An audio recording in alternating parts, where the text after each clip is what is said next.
கூட்டம் எங்க போனாலும் எங்க கூட்டம் குறையறது இல்லை. நாங்க வந்து காசு கொடுத்து கூடுற கூட்டமே கிடையாது. அது மக்கள் வந்து விரும்பி தன் எழுச்சியாக வர்றாங்க. அதனால வந்து பொறாம அவங்களுக்கு. உண்மையான அரசியல்வாதி கிடையாது திருமாவளவன். அவர் வந்து கூலிக்கு மாரடிக்கிற கூட்டம். அதனால வந்து அந்த கூட்டத்தை வந்து போயிடுச்சுதான் காசு வாங்க முடியாது. 5 காசு கொடுக்காம மே 18 கூட்டம் பார்த்தீங்கன்னா எவ்வளவு பேரு கூட்டம் வர்றதுனால வந்து ஜெயிக்க முடியுமான்னு கேட்டா முடியுமா? கூட்டம் தானமா ஜெயிக்கணும். எங்களுடைய தொண்டர்கள்மா, எங்களுடைய மக்கள்மா. அது மாநாட்டுக்கு வந்து அவ்வளவு கூட்டம் வருதுன்னா அப்ப நீங்க இந்நேரத்துக்கு வந்து தேர்தல்ல ஜெயிச்சிருக்கணும்ல.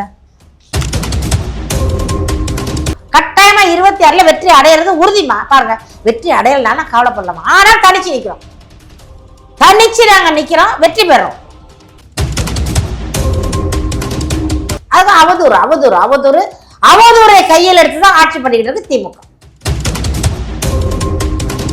நாங்கெல்லாம்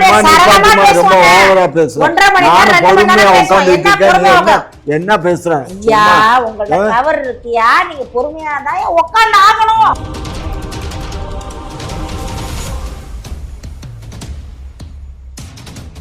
குக்கு செய்தி நேயர்களுக்கு வணக்கம். இன்றைய சிறப்பு விருந்தினர் திமுகவின் மூத்த முன்னோடி முனைவர் காமாட்சி நாயுடு அவர்கள் மற்றும் நாம் தமிழர் கட்சியின் மாநில கொள்கை பரப்பு செயலாளர் வன்னை சுமதி அவர்கள்.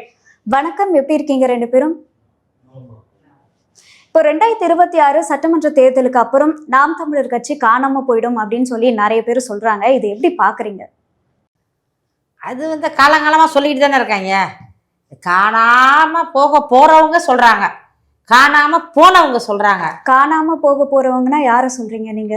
நிறைய இந்த கட்சியில அந்த ஒட்டுண்ணிகள் இருக்காங்கல்ல, இந்த கூட்டணியில போறாங்க பார்த்தீங்களா, காசுக்காக மாரடிக்கிற கூலி கூட்டம் ஒன்று இருக்கு, கூலிக்கு மாரடிக்கிற கூட்டம். அவர்கள் வந்து முதலாளியை திருப்திப்படுத்தணும், அதுக்காக அப்படி சும்மா சொல்லிட்டு இருக்காங்க. நாங்கள் வளர்ந்துக்கிட்டு தாமா இருக்கோம். நாம் தமிழர் கட்சி வந்து வளர்ந்துக்கிட்டு தான் இருக்கு. இன்னைக்கும் வந்து நாங்கள் உறுப்பினர் சேர்க்கை முகாம் நடத்திக்கிட்டு தான் இருக்கோம், உறுப்பினர் சேர்க்கை சேர்த்துக்கிட்டு தான் இருக்காங்க. கூட்டம் எங்க போனாலும் எங்க கூட்டம் குறையறது இல்லை. நாங்க வந்து காசு கொடுத்து கூடுற கூட்டமே கிடையாது. அது மக்கள் வந்து விரும்பி தன் எழுச்சியாக வர்றாங்க. அதனால வந்து பொறாம அவங்களுக்கு. இவங்க எங்க போனாலும் கோட்டு சுட்டு வாங்கி தரணும், கோழி பிரியாணி கோட்டு கொடுக்கணும், 500 ரூபா காசு கொடுக்கணும், பஸ் வைக்கணும். இவ்வளவும் வச்சாலும் அந்த மக்கள் வந்து ஏதோ ஒரு போக்கில் அப்படி உட்காந்துருப்பாங்க. நாங்க நாம் தமிழர் கூட்டம் அப்படி கிடையாது.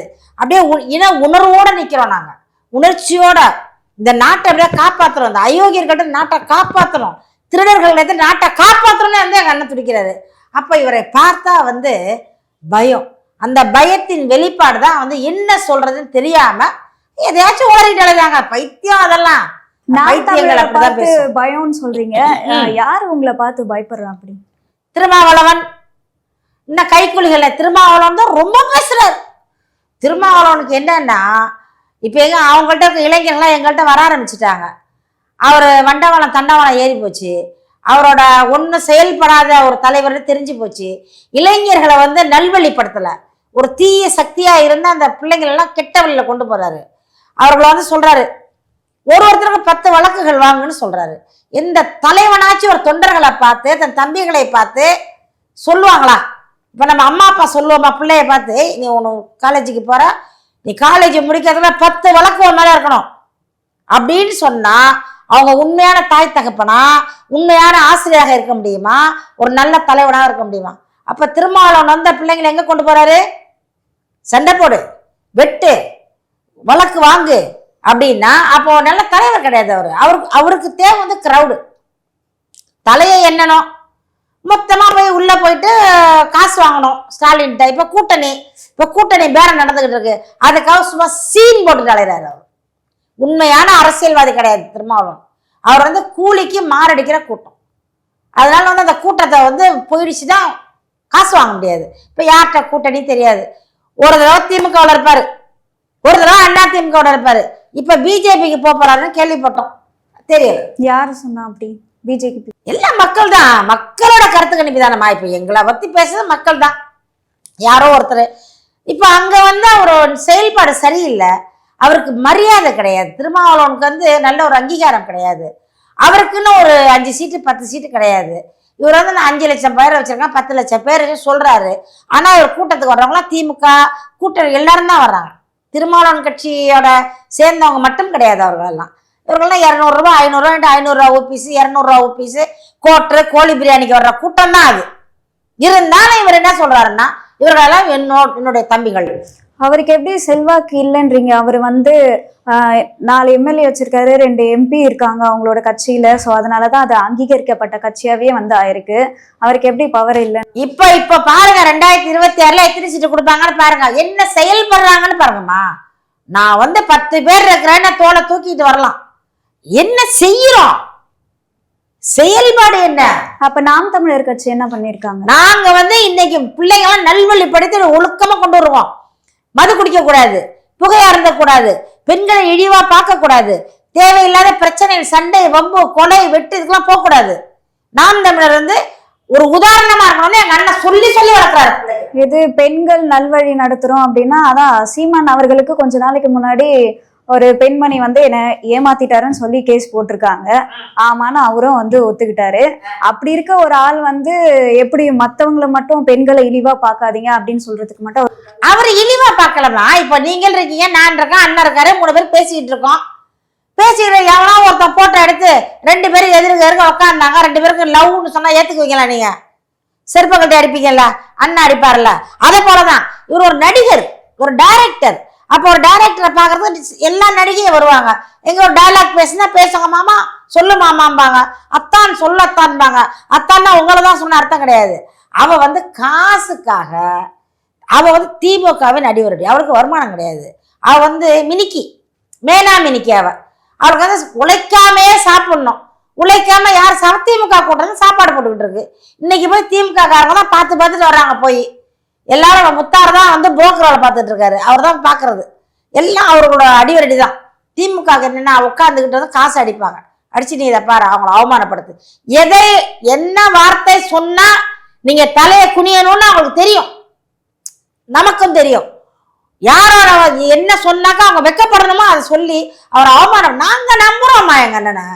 அதாவதுமா, தவறு செய்யாதவங்க உலகத்துல யாருமே கிடையாது. நம்மளாம் கடவுள் கிடையாது, நம்மளாம் பரமாத்மா கிடையாது, மனிதர்கள். ஏதோ ஒரு இடத்துல சிரிச்சு பேசியிருக்கோம். பேசுறவங்கெல்லாம் வந்து தப்பா சொல்லக்கூடாது, தொட்டு கூட பேசுவோம். சமயத்துல பக்கத்துல இடம் இருக்காது, பக்கத்துல கூட உட்காந்துருப்போம். பக்கத்துல உட்கார்ந்ததுனால அவங்க தப்பா நினைக்க கூடாது. அவங்க வந்து எப்படி பழகுறாங்க, எப்படி பேசுறாங்க, இது எல்லாமே வந்து எதிர்கட்சி சுற்றி தான். இப்போ ஸ்டாலின் பேச தெரியாது, பேச மாட்டாரு. உதயநிதிக்கு பேச தெரியாது, பேச மாட்டாரு. அந்த கட்சிக்காரர்கள் பேச மாட்டாங்க. அப்ப இந்த வாடகை வாய்கள், வாடகையை வாங்கிட்டு பேசுற வாய்கள் தான் இந்த திருமாவளவன் போன்ற சில குரூப்புகள். அந்த பெண்ணெல்லாம் வந்து அவங்க ஆள் தான், அவங்க வச்சு இயக்குறது தான் அது. அவங்க சொன்னதுனால கூட்டம் குறைஞ்சிச்சா என்ன? நாம் தமிழர்ல இப்பதான் அப்படின்னு தானே சொல்றாங்க, குறைஞ்சிருக்கு அப்படின்னு தானே சொல்றாங்க. யார் சொல்றது? ஏன்னா இப்ப வந்து கருத்து கணிப்பு கூட்டம்லாம் வந்து நடத்துறாங்க. அதுல பாத்தீங்க அப்படின்னா இப்போ அதிமுக கூட்டணி, திமுக கூட்டணி, அப்புறம் விஜய் அவர்களுடைய கட்சி தான் வந்து 3ஆம் கட்சியா வந்து சொல்றாங்க. நாம் தமிழர் கட்சியை வந்து கன்சிடரே அவங்க பண்ணல. யார் பண்ணல? திமுக பண்ணல. கருத்து கணிப்பு யார் பண்றா? திமுக நடக்கிற கருத்து கணிப்பிலே வந்து நாம் தமிழர் ஊடகம் அவங்களே தானமா. ஊடகம் யாருதுமா? எல்லாம் திமுக ஊடகம். அப்ப அவங்க சொல்றத அவங்க கேட்பாங்க. இவங்க என்ன ஸ்கிரிப்ட் எழுதி கொடுக்குறாங்க அதான் பேசுவாங்க. அவங்களோட ஊடகம் அது, அப்படிதான் பேசுவாங்க. நான் என்ன சொல்றேன், மக்கள் கிட்ட போய் விசாரிக்கணும், மக்கள் கிட்ட போய் பாருங்க. ஒண்ணு வேணாம், நாங்க ஒரு மாநாடு போடுறோம், எவ்வளவு கூட்டம் வருது? ஒரு ஆர்ப்பாட்டம் பண்றோம், எவ்வளவு கூட்டம் வருது? ஒரு உண்ணாநிலை நோன்பு எடுக்கிறோம், அதுக்கு எவ்வளவு கூட்டம் வருது? அதை பாருங்க. 5 காசு கொடுக்காம மே 18 கூட்டம் பாத்தீங்களா? எவ்வளவு பேரு கூட்டம் வர்றதுனால வந்து ஜெயிக்க முடியுமான்னு கேட்டா முடியுமா? கூட்டம் தானமா ஜெயிக்கணும்.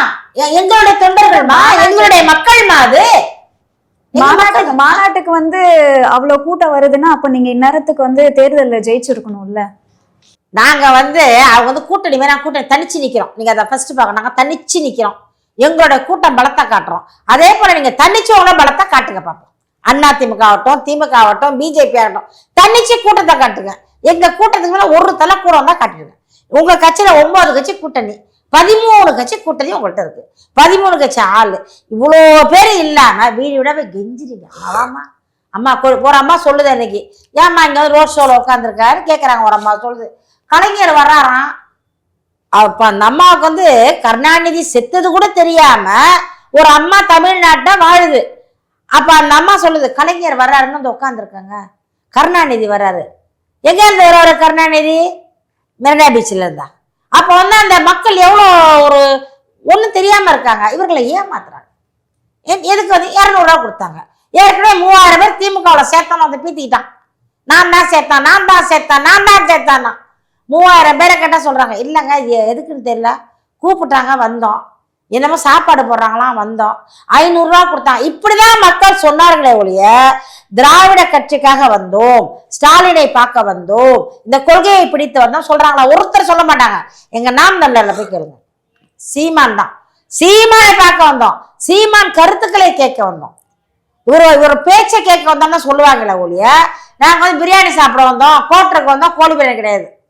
அந்த மாதிரி சேர்ற கூட்டம் இல்லாம கட்டாயமா 26ல வெற்றி அடையிறது உறுதிமா. பாருங்க, வெற்றி அடையலனா கவலைப்படலாமா, ஆனா தனிச்சு நிக்கிறோம், தனிச்சு நாங்க நிக்கிறோம், வெற்றி பெறோம். சார், இப்ப இவங்க வந்து எல்லாமே திமுகவோட சூழ்ச்சி தான், இந்த கருத்து கணிப்பு கூட்டம் எல்லாமே அப்படின்ற மாதிரி வந்து சொல்றாங்க. இத பத்தி உங்களோட கருத்து என்ன சார்? அதாவது 7-3 எத்தனைடா? நாங்க சொன்னா 10, திமுக சொன்னா 19. 10. அது அந்த அம்மா வாய பொத்து. சரியா? அந்த அம்மா பேசுறது எல்லாமே பொய்யும் புரட்டும் தான். பொய்யும் புரட்டும் தான். நீங்களும் திமுக உடனே அமைதியா இருக்கீங்க. இதெல்லாம் இப்போ சீமான் கட்சியில இருந்து திமுகவுக்கு வந்ததை காட்டிலும் இப்போ எங்க போனாங்க? சினிமா நடிகர் இருக்காரு, அவருடைய தம்பி, என்னுடைய தம்பி அப்படின்னு சொல்லிட்டு இருந்தாரு, அந்த தம்பிகிட்ட தான் போறாங்க. எதுக்கு? தாவேக்காவுக்கு. ஸோ எல்லாம் விஜய் கட்சிக்கு போறாங்க. அதனாலதான் விஜய் கட்சி 3வது பெரிய கட்சி, அதுதான் கூட்டணி. இவர் சீமானை பத்தியே பொருட்படுத்தவே இல்லை. ஆனா உண்மைக்கு வந்து சீமான் 8.2% வாங்கி ரெகனைஸ் பண்ணப்பட்ட ஒரு அரசியல் கட்சி தான். இருந்தா கூட அந்த கட்சியை யாருமே மதிக்கல. காரணம் என்னன்னா அவருடைய நடத்தை தான் காரணம். என்ன நடத்த? அதுக்கு இந்த ஒரு அம்மாவே ஒரு ரூபான சோத்துக்கு ஒரு சோறு. இந்த அம்மாவே இப்ப இந்த அம்மா சொல்லிச்ச, சினிமால டைரக்டர் நடிகை எல்லாம் பக்கத்துல உட்காருவாங்க, தொட்டு கூட பேசுவாங்க, வைப்பாங்கன்னு. ஆனா 20 முறை கதப்பு கலெக்ட் பண்ணுவாங்களா? நீங்க பாத்தீங்களா? நான் டாக்டர், நீங்க கூட இருந்தீங்களா? நான் என்ன 20 கற்கொலை பண்ணா உயிரோட இருக்க முடியுமாமா? சொல்ற இவரு பாருங்க, திமுக 20 உருட்டு, அவது 8 தான் சொன்னான், 8 16க்கு மேல போயிட்டாரு இவரு. அதுதான் திமுக உருட்டு. உங்கால தானே விஜயலட்சுமி? எங்கால? நான் பேரே சொல்லலையாமா, எனக்கு யாருமா தெரியும்?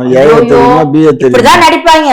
இப்போ நீங்க உங்க வாயிலே வந்து 8 தடவை தான் அவங்க சொன்னாங்க அப்படின்ற மாதிரி நீங்களே சொல்லிட்டீங்க. அப்போ இந்த விஷயம் நடந்திருக்கு அப்படின்றது ஒரு உண்மை தானே? அது அப்படி இல்லம்மா, ஒருத்தர் பழி போடுறது தருமா. ஒருத்தர் வந்து பிடிக்கல, அவங்களை வந்து வீழ்த்தணும்.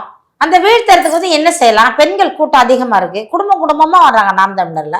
அப்போ அவரோட பேரை வந்து கெடுத்தால்தான் முடியும். இது வந்து புதுசு இல்லவா திமுகவுக்கு? காலங்காலமா இவங்க அப்படிதான் பண்ணுவாங்க. நீங்க எந்த எதிர்கட்சி வந்தாலும் ஒண்ணு ஃபர்ஸ்ட் வந்து மிரட்டி பேசி பார்ப்பாங்க, அப்புறம் மிரட்டி பார்ப்பாங்க, அதுக்கடி கூட்டணி போயிடுவாங்க அவங்கெல்லாம். இல்லாத பட்சத்துல வந்து ஜெயலலிதாவை மிரட்டாத அவங்க, விஜயகாந்த பாடாத பாட்டா, பிஜேபியை மிரட்டா எப்படின்னா பண்ணுவாங்க. அதுல எல்லாம் தாண்டி வந்தாலும் தனிச்சு செயல்பட முடியும். திராவிட கட்சியை மீறி வரணும். ஏன்னா அவர்கள் வந்து எப்படின்னா யாரும் வளரக்கூடாது. யாராச்சும் வளர்ந்தாங்கன்னா அவங்க டவுன் ஆயிடுவாங்கல்ல, யாரும் அவங்க டவுன் ஆகக்கூடாது. ஏன்னா அவங்க அடித்த கொள்ளையெல்லாம் வெளியில வந்துடும். தமிழ்நாட்டையே வளைச்சு போட்டு வச்சிருக்காங்க, நல்லா வெளியில வந்துடும். அதுக்காக தான் பயப்படுறாங்க, வேற ஒண்ணும் இல்லை. அதுதான் அவதூறை கையில் எடுத்துதான் ஆட்சி பண்ணிக்கிட்டு இருக்கு திமுக. இப்போ வந்து அஜித்குமார் அவர்கள் திருப்புவனத்துல இறந்திருந்தாரு, லாக்அப் டெத்து. இதுக்கு வந்து நான் போராட்டம் பண்ண போறேன் அப்படின்னு சொல்லி சீமான் அவர்கள் வந்து சொல்லியிருந்தாரு. இதுக்கு வந்து அரசு தரப்புல இருந்து அனுமதியும் வழங்கல. நான் வந்து எனக்கு அனுமதி வழங்கலனாலும் நான் வந்து போராட்டம் பண்ணுவேன் அப்படின்ற மாதிரி ஒரு விஷயத்த வந்து சொன்னாரு. இப்ப இவரே வந்து சட்டத்தை வந்து கடைபிடிக்கலையே, இப்ப இவரு என்ன சொல்றது? சட்டம் வந்து யாருக்கானதுமா? யாருக்கானது? மக்களுக்கானது. இப்ப அஜித் குமார்ங்கிறது வந்து அவரு செந்தமிழ் சீமானோட தம்பியா, அண்ணனா, உறவினரா? ஒரு தமிழ்நாட்டுல வாழ்ந்த ஒரு பாமரன், ஒரு அநியாயம் நடந்திருக்கு. ஒரு பையனை அடிச்சு கொலை பண்ணிருக்காங்க உங்க ஆட்சியில. அப்ப வந்து போராட்டம் பண்ணணுமா இல்லையா? அதுக்கு நீங்களும் கேட்க மாட்டீங்க, கேட்கறவங்களையும் விட மாட்டாங்க. அதிமுக போராட்டம் பண்ணாக்க அனுமதி தரீங்க. நீங்க பண்றீங்க, அங்கங்க போய் உட்காந்துக்கிறீங்க உண்ணாநிலை போராட்டம், அதுக்கு அனுமதி கிடைக்குது, பிஜேபிக்கு கிடைக்குது. ஏன் நாம் தமிழர் கிடைக்கல? உண்மையை பேசுவாரு, உறக்க பேசுவாரு, தெளிவா பேசுவாரு. வளர்ந்துகிட்டு இருக்காரு பயம், ஒரே பயம் பயம் பயம். இந்த பயத்தின் வெளிப்பாடு தான் இவருக்கு வந்து பர்மிஷன் தர மாட்டாங்க, இவருக்கு வந்து பாதுகாப்பு தர மாட்டாங்க. அடக்குமுறை வந்து நாம் தமிழர் வரதுக்கு காரணம் என்ன சொல்லுங்க? அதான் இந்த பயம் தானே. உங்களை கண்ணா நான் பயந்தாதான் ஓடுவேன் மறைஞ்சுக்கிட்டு. உங்களுக்கு வந்து பயப்பில்லைன்னு ஏத்து நிக்கிறான், நில்லுங்க பேசுங்க, நாங்க போராட்டம் பண்றோம். நியாயத்தை கேட்கிறோமா? அந்த ஒரு பையன்மா, ஒரு தாயோட பிள்ளை, அந்த தாயோட அந்த வயிறு எவ்வளவு எரியும். காவல்துறை வந்து அடிச்சே கொண்டிருக்கு. அந்த காவல்துறைக்கு அவ்வளோ திமுற, அவ்வளோ அதிகாரத்தை கொடுத்தது யார்? யார் கொடுத்தது? அது இவ்வளோ ஒரு கொலையில முடிஞ்சிருக்கு. அந்த அம்மாவுக்கு புள்ள போயிடுச்சு, புள்ள வருமாமா? அந்த அம்மா வயிறு எவ்வளோ எரியுமா? இன்னைக்கு வந்து அந்த போலீஸ்காரங்க 6 பேர், அது ஸ்பெஷல் போலீஸா, ட்ரைனிங்கே இல்லாதவனுங்க கஞ்சா அடிச்சுட்டு அடிச்சானுங்களாம். ஒரு பிள்ளைய கொண்டு மிளகாத்தூள் போட்டுதான் அடிச்சா, நீங்க எக்ஸ்ட்ராவா கஞ்சா போட்டு? ஐயா, ஆணுறுப்புல இருந்து எல்லா பகுதியிலையும் காது மூக்குலன்னா மிளகாத்தூள கரைச்சி ஊத்திருக்கானுங்க, கொடூரமா கொண்டிருக்கானுங்க. 26 வயசு புள்ள, அவனுக்கு எவ்வளவு கனவு இருந்திருக்கும். நல்ல பையனும், நல்ல பையனோ கெட்ட பையனோ, ஒரு உயிரை எடுக்க இவங்களுக்கு என்ன தகுதி இருக்கு? அந்த அதிகாரத்தை யார் கொடுத்தது? அந்த சார் யாரு?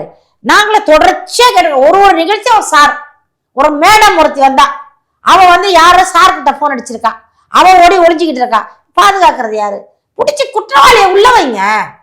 திமுகவை நாங்க சொல்றோம்னா எங்களுக்குன்னா வேண்டுதல் அவங்கள குறை சொல்லணும்னு சொல்லிட்டு, நீங்க நல்லாட்சி பண்ணா நாங்களும் சேர்ந்துக்குவோமே, நீங்க மக்களுக்கு ஆட்சி கொடுத்தீங்கன்னா நாங்களும் சேர்ந்துக்குவோமே.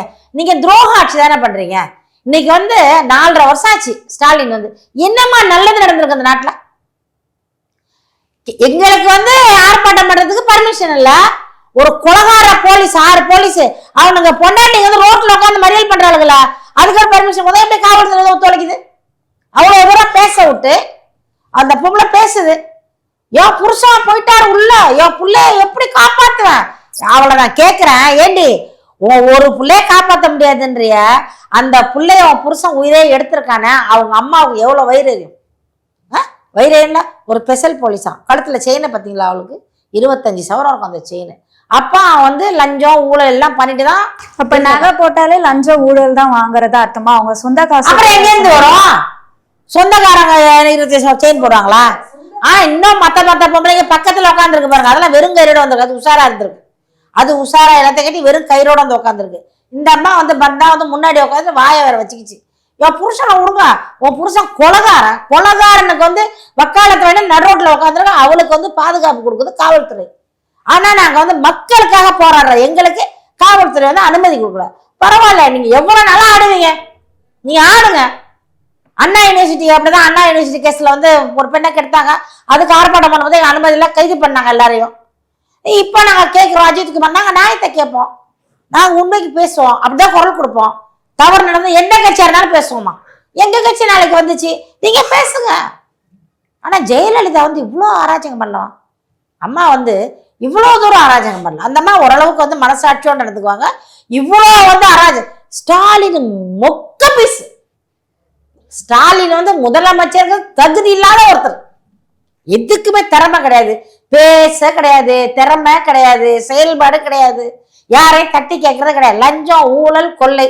இவங்க என்ன முடிஞ்ச வரைக்கும் அவருக்கு ஸ்டாலினுக்கு என்ன நினைப்புனா, இந்த தமிழ்நாடு எங்க அப்பா வீடு, இந்த பீச்சு எங்க அப்பாவோட பீச்சு, இந்த மவுண்ட் ரோடு எங்க அப்பாவோட மவுண்ட் ரோடு, இந்த கார்பரேஷன் இருக்கிற பில்டிங் எல்லாம் எங்க அப்பாவோடது, கோயம்பேடு எங்க அப்பாவுது, கிளாம்பாக்கம் எங்க அப்பாவுது, தமிழ்நாட்டில் இருக்க பார்க் எல்லாம் எங்க அப்பாவுது, கருணாநிதினு ஸ்டாலினோட நினைப்பு. அண்ணே அது உங்க சொத்து இல்லைன்னா, தமிழ்நாட்டு மக்களோட இடம், தமிழ்நாட்டு மக்களோட சொத்து. தயவு செஞ்சு கனவுல இருந்து வெளியில வாங்க, தூக்கத்துல இருந்து கண் விழிச்சு வெளியில வாங்க. தேவையில்லாத கனவு கண்டுகிட்டு இருக்கீங்க. கனவுல இருக்காருமா அவரோட நினைப்பு ஃபுல்லா, நம்ம ஒரு துணை முதலமைச்சரா இருந்தோம், நம்ம வந்து முதலமைச்சர் ஆயிட்டோம், நம்ம கடமையை செய்யணும்னு ஒரு நாளை எதிர்பார்க்கலாமா? அவர் என்னமோ ஆயா அப்படியே மைனர் குஞ்சு மாதிரியே வருவார், அப்படியே சுத்துவாரு, அப்படியே நடப்பாரு, அப்படியே வந்துட்டு அப்படியே பார்ப்பாரு, அப்படியே ரோட் ஷோ போவாரு, அப்படியே வாக்கிங் போவாரு, அப்படியே மைக்கை பிடிச்சி பேசுறதுன்னா, ஐயோ அவர் என்னத்த பேசினாரு? ஒரு பழமொழி ஒன்று சொன்னார் எனக்கு, திருக்குறள் ஒன்று, அது என்ன திருக்குறள்? அது அண்ணனுக்கு தெரியும், தமிழ் நல்லா பேசுவார் அண்ணா. என்ன திருக்குறள் மறந்துட்டேன் டக்குன்னு, சொல்லுங்க பாப்போம். அதான் எனக்கு தெரியல, நீங்க சொல்லுங்க. ஒரு திருக்குறள் சொன்னாரு, தப்பா உளறுவாய். அவருக்கு பேச தெரியாது, பார்த்து படிக்க தெரியாது. இவங்கதான் டீச்சர் வேலை பார்த்தாங்க அவருக்கு. நாங்கெல்லாம் அப்படியே சரளமா பேசுவோம். 1.5 மணி நேரம் 2 மணி நேரம் பேசுவோம். என்ன பேசுறேன்? ஐயா, உங்கள்ட்ட தவறு இருக்கியா? நீங்க பொறுமையா தான் உட்கார்ந்து ஆகணும், வேற வழி இல்ல. ஆமா, சொல்லுங்க. நல்லாட்சி பண்ணணும் சொல்லுங்க. நல்லாட்சி பண்ணாம என்ன நாரப்பை ஆட்சியா பண்ணிட்டு இருக்கோம்? நல்லாட்சி பண்ண பேசுறீங்க. எங்க அரசை பத்தி பேச விட்டு நாங்கெல்லாம் வேடிக்கை பார்த்துட்டு இருக்கோம். அதுக்கு நீங்க எங்களுக்கு வருஷத்துக்கு நீங்க சாமி கும்பிடணும். எப்படி உங்க ஆட்சி நடத்துற லட்சணத்துல பெருமையா வேற பேசணுமா? நீங்க என்ன செய்ய? சாராய கடமை, சாராயத்தை ஊத்தி. இன்னொன்னு அஜித்குமார் நான் கேக்குறேன், கள்ளக்குறிச்சியில கள்ள சாராயம் குடிச்சு செத்தவனுக்கு வந்து 10 லட்சம் கொடுத்தீங்கல்ல, அது என்ன கஷ்டம்?